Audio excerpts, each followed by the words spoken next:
안녕하세요. 오늘은 정말 흥미로운 주제를 가져왔습니다. 바로 TSNE라는 건데요. 이게 뭐냐면 아주 복잡한 데이터를 한눈에 딱 볼 수 있게 예쁜 지도로 만들어주는 마법 같은 도구예요. 이 마법이 어떻게 일어나는지 같이 한번 파헤쳐볼까? 자, 한번 상상해 보세요. 우리가 사는 세상은 앞뒤, 위, 아래 3차원이잖아요. 근데 만약에 우리가 분석할 데이터가 100개, 아니 1000개의 특징을 가지고 있다면요? 이건 1000차원이란 이야기인데 이걸 도대체 어떻게 눈으로 보고 이해할 수 있을까요? 상상만 해도 머리가 아프죠? 근데 놀랍게도 해결책은 생각보다 되게 직관적이고 또 우아합니다. 뭐냐면 그냥 지도를 그리는 거예요. 근데 평범한 지도가 아니고요. 원래 데이터 세상에서 서로 막 친하게 지냈던 이웃들 있잖아요. 걔네들을 새로운 지도 위에서도 계속 옆집에 살게 해주는 그런 특별한 지도인 거죠. 이게 무슨 말인지 확 와닿게 해주는 정말 기가 막힌 비유가 하나 있어요. 바로 3차원 지구본을 2차원 평면 지도로 옮기는 과정을 생각해 보는 겁니다. 이게 바로 TSNA가 하는 일의 핵심을 그대로 보여줘요.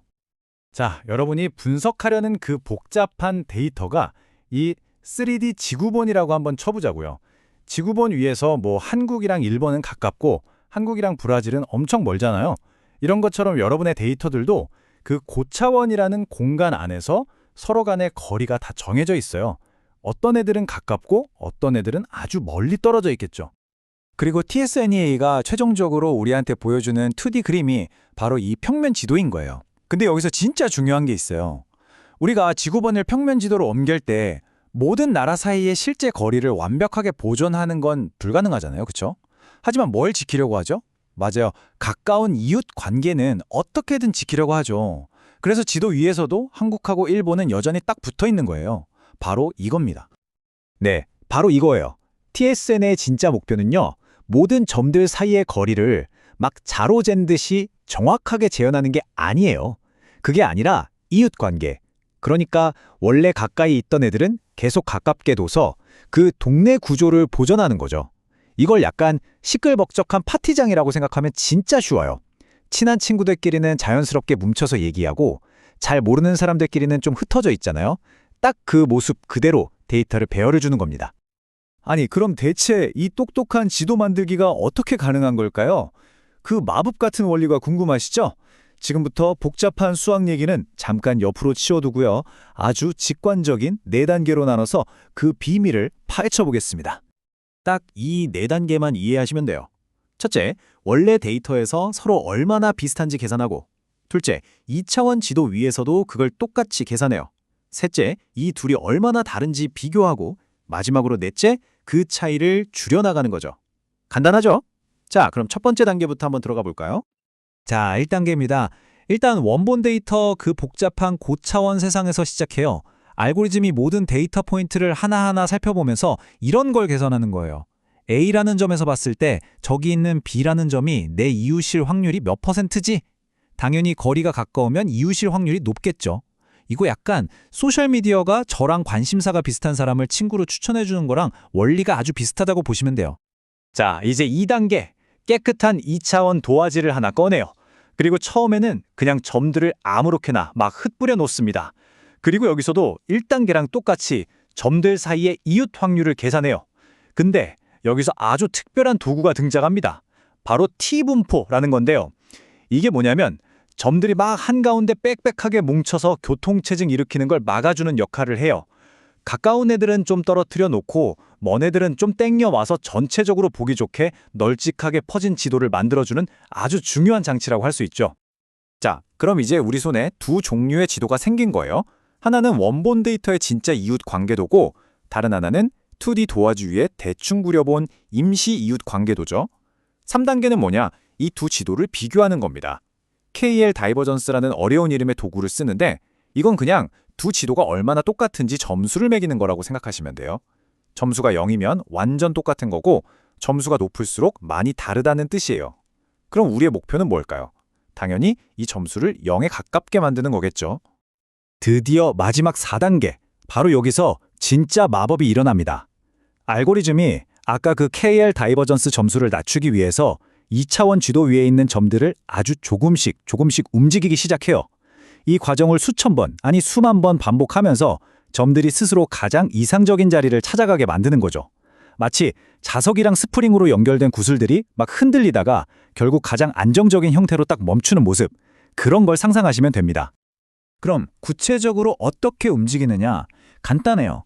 만약에 원래 데이터 세상에서는 분명히 절친이었던 두 점이 2차원 지도 위에서는 막 멀리 떨어져 있잖아요. 그럼 알고리즘이 야, 니네는 원래 친했잖아. 이리 와서 붙어 하면서 자석처럼 둘을 쫙 끌어당깁니다. 반대로 원래는 생판남이었던 멀리 떨어져 있던 두 점이 어쩌다 보니까 2차원 지도에서 너무 가깝게 붙어 있어요. 그럼 알고리즘이 너네는 사회적 거리두기 해야지 하면서 서로를 강하게 뻥 밀어내는 거죠. 이렇게 계속 밀고 당기고 이걸 반복하면서 결국 아름다운 지도가 완성되는 겁니다. 자, 여기까지 TSNA가 어떻게 돌아가는지 그 원리를 살펴봤는데요. 그럼 이제 이걸 실제로 어디에 써먹는지, 그리고 이 지도를 볼 때 뭘 조심히 해야 하는지 알아봐야겠죠? 어쩌면 이게 훨씬 더 중요한 내용일 수도 있습니다. 보시면 아시겠지만 TSNA는 진짜 온갖 분야에서 다 쓰이고 있어요. 수만 개의 유전자 데이터에서 암세포 패턴을 찾아내거나 수백만 장의 사진 중에서 비슷한 이미지끼리 묶어주기도 하고요. 또 우리 쇼핑몰 고객들이 어떤 유형으로 나뉘는지 분석하는 것까지, 이렇게 복잡한 데이터 속에 숨어있는 보물 같은 패턴을 찾아내는 데는 정말 최고라고 할 수 있죠. TSNA를 쓸 때 우리가 딱 하나 정해줘야 하는 아주 중요한 설정값이 있는데요. 바로 퍼플렉시티라는 겁니다. 이게 뭐냐면 간단히 말해서 한 점이 주변의 이웃을 몇 명까지 신경 쓸 거냐, 이걸 정해주는 거예요. 이 슬라이드에 나온 비유가 정말 딱인데요. 퍼플렉시티 값을 낮게 주면 현미경으로 보듯이 아주 작은 지역 구조, 즉 개별 나무 하나하나를 자세히 들여다보는 거고요. 반대로 값을 높게 주면 멀리서 숲 전체를 조망하듯이 데이터의 큰 그림, 전체적인 구조를 보게 되는 거죠. 이 TSNA 지도를 제대로 쓰려면 꼭 지켜야 할 규칙이 몇 가지 있어요.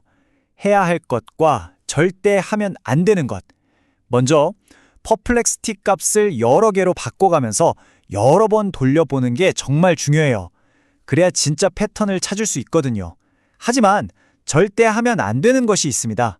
바로 지도에 보이는 그룹의 크기나 그룹 사이의 거리를 보고 이 그룹이 더 크네, 또는 이 두 그룹은 정말 머네, 이렇게 해석하면 절대 안 됩니다. 그건 TSNA가 우리에게 약속해주지 않는 정보거든요. 이건 너무너무 중요해서 슬라이드를 따로 뺐습니다. 다시 한번 강조할게요. TSNA 결과에서 어떤 그룹이 다른 그룹보다 큼지막하게 보인다고 해서 거기에 데이터가 더 많다는 뜻이 절대 아니에요. 그리고 두 그룹이 멀리 떨어져 있다고 해서 그 둘이 다른 그룹들보다 더 성격이 다르다는 뜻도 아닙니다. 꼭 기억하세요. TSNA는 오직 누가 누구의 이웃인가라는 그 관계만 보여주는 지도일 뿐입니다. 자, 이제 거의 다 왔네요. 마지막으로 TSN이라는 도구의 진짜 목적, 그 본질이 뭔지 다시 한번 정리하면서 마무리하도록 하겠습니다. 우리가 맨 처음에 얘기했던 그 비유 기억나시죠? 복잡하기 짝이 없는 고차원 데이터라는 지구본을 우리 눈으로 쉽게 이해할 수 있는 평면 지도로 만들어주는 과정. 네, 이게 바로 TSNA의 전부입니다. 그래서 TSNA를 한 문장으로 정의하면 바로 이겁니다. 이 도구는 전체적인 거리를 정확하게 재는 게 아니라 가까운 이웃관계를 지켜줌으로써 데이터의 숨겨진 패턴과 그룹을 눈으로 볼 수 있게 해주는 시각화 도구라는 것. 이건 측량사가 쓰는 설계도가 아니라 탐험가가 쓰는 보물지도에 가깝다는 걸 꼭 기억해 주세요. 물론 이런 일을 하는 기술이 TSNA만 있는 건 아니에요. 아주 빠르고 간단한 PCA라는 것도 있고요. 요즘에는 TSNA의 단점을 보완해서 더 빠르고 성능 좋게 나온 UMap이라는 것도 많이 쓰입니다. 보시는 것처럼 각각 장단점이 뚜렷하기 때문에 내가 뭘 하고 싶은지에 따라서 알맞은 도구를 선택하는 지혜가 필요하겠죠. 오늘 우리는 TSNA라는 정말 놀라운 지도 제작 기술에 대해 알아봤습니다. 하지만 앞으로 우리가 다뤄야 할 데이터는 지금보다 훨씬 상상도 못할 만큼 더 복잡해질 거예요. 그렇다면 먼 미래에는 그런 데이터를 이해하기 위해서 과연 어떤 새로운 종류의 지도가 필요하게 될까요? 이 질문을 여러분께 남겨드리면서 오늘 이야기는 여기서 마치겠습니다.